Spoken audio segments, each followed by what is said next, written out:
We know it's a seller's market right now in the real estate world, but are there steps buyers can take to be competitive?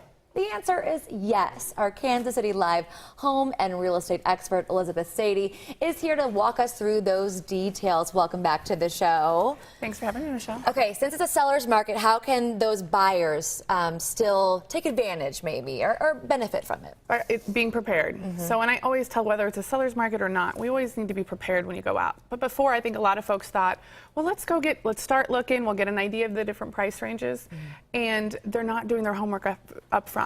And so the first thing would be getting pre-approved. And I would say don't go out looking for houses before you have your pre-approval letter, unless you're paying cash, which would be lovely if we could all pay cash. Wouldn't that be nice? But if not, I would say make sure you've got your pre-approval letter. I mean, I don't know how many times, recently I went to Target and realized I didn't have my wallet, and it was like the worst feeling. I mean, they had every maxi dress in a medium that I could have ever dreamed of, and I couldn't buy it. So you'd hate to be standing in your dream home and say, well, gosh, we haven't talked to a lender. It's Saturday. Can we even get a hold of a lender? We need a pre-approval letter, because sellers aren't going to consider someone if they're not pre-approved and not paying cash. And how long does that process take to get pre-approved? So, and that's the great thing, is that it's really something that doesn't take very long. That first initial conversation with a lender can happen over the phone. So don't procrastinate any longer. I mean, take a 15-minute break at work and step out and start the conversation with the lender.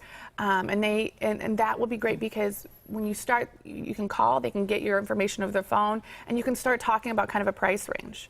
Okay, so let's move on to price range. How can buyers make sure they're going in that reasonable price range? Yes, and that's, Michelle, that's all about being prepared. And what I'm talking about is that you want to make sure, so you're going to call and they're going to say you're pre-approved up to $350,000.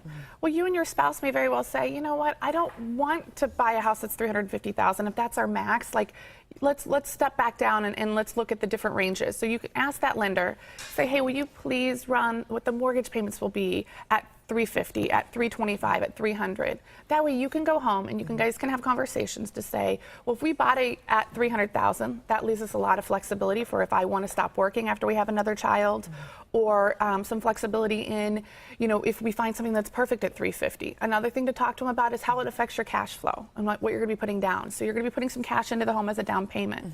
So maybe your perfect home, you walk into the kitchen, the master bath, everything's just perfect at $350. But what if you walked into a home and the kitchen was the one of your dreams, but the master bath needed updating?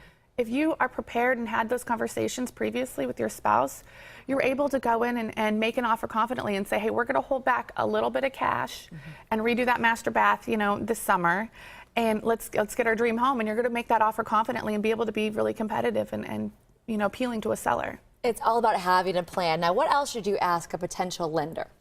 I would ask, make sure you're aware of how long it takes them to close a loan.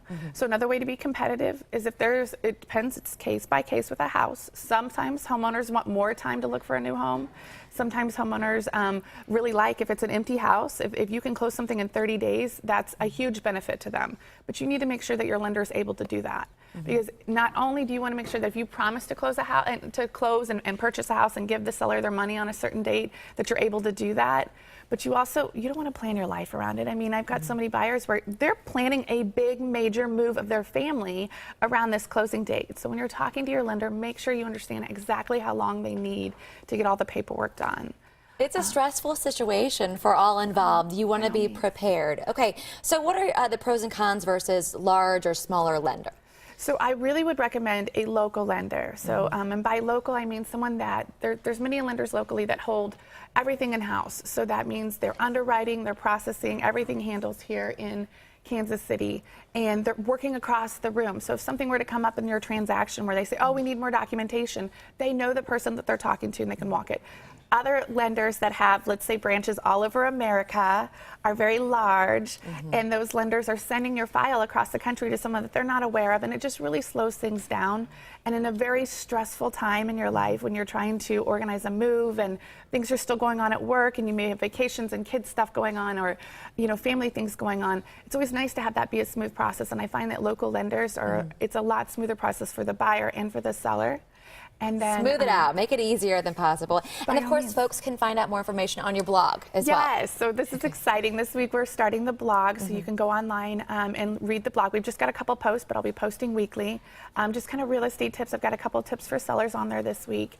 And then if there's anything anyone would want to hear, feel free to shoot me a message, and I'm happy to answer questions. And we'll have a link at kclive.tv, our website as well. Thank you so much for joining Thanks, us. Michelle. Appreciate it.